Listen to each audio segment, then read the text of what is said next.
Tout ce qu'on va faire, c'est qu'on va retourner à la maison, puis nos vacances sont tombées à l'eau complètement. Des plans de voyage qui virent au désastre pour des centaines de milliers de personnes. Près de 500 vols annulés, surtout au Canada, mais aussi à l'international. Impossible de faire une nouvelle réservation avec WestJet jusqu'au 5 août.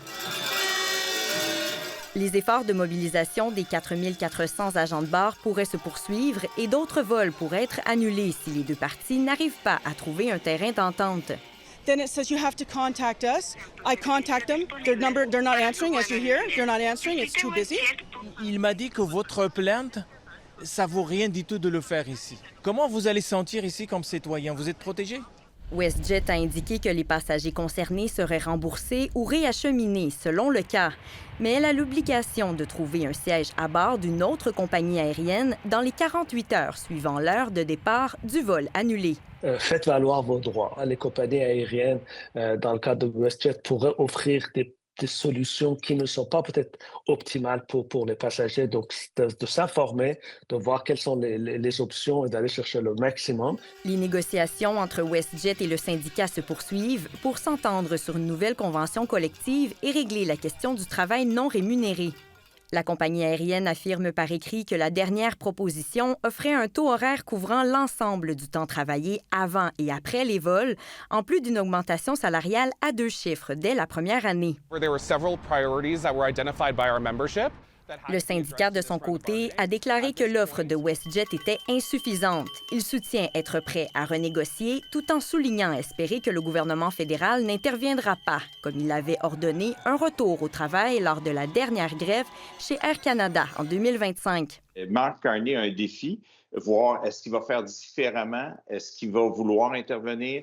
Bien que des avions pourraient rester cloués au sol encore plus longtemps, des experts estiment que le conflit devrait se régler rapidement, comme la pression est trop grande sur les deux parties. Ici Alexandra Fortin, Radio-Canada, Montréal.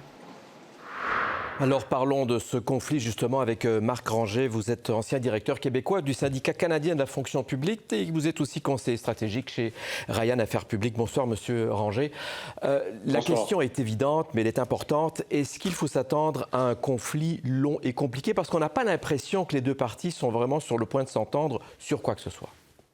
Mais le vrai problème, c'est que les agents de bord de chez WestJet sont syndiqués depuis moins longtemps, depuis 2018, et il s'est développé des écarts salariaux très importants avec, par exemple, Transat ou Air Canada, d'où des attentes qui sont très, très élevées. Déjà, dans un contexte normal, dans le transport aérien au cours des dernières années, à peu près toutes les ententes de principe ont d'abord été rejetées.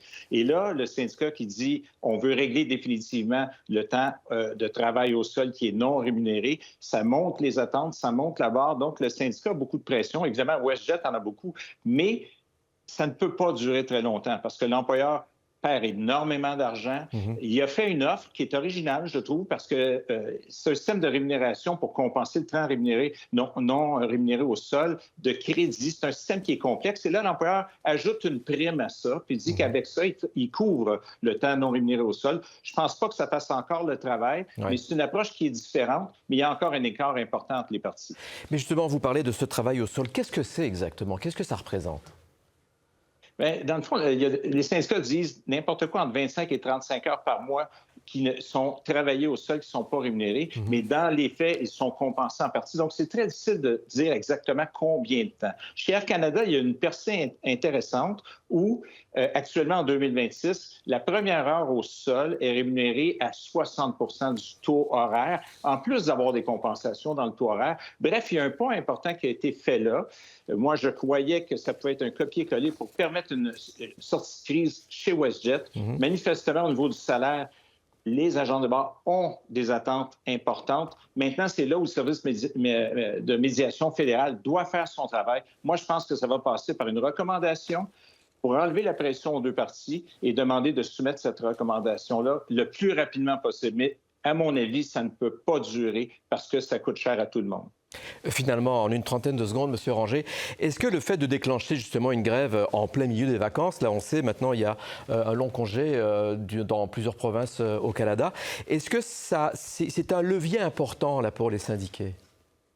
C'est un levier important. C'est toujours à haut risque parce qu'on le voit, il y a des impacts sur la clientèle qui sont désastreux. Donc, perdre l'opinion publique, c'est toujours une ligne qui est mince. Par contre, la population est sensible au fait que toutes les heures travaillées doivent être rémunérées. Donc, il y a un côté appui du public sur cette question-là. Mais c'est certain que le syndicat a choisi la période la plus achalandée. Et en même temps, l'employeur WestJet, vous savez qu'au Canada, ils sont tous, les agents de bord, sous le même syndicat.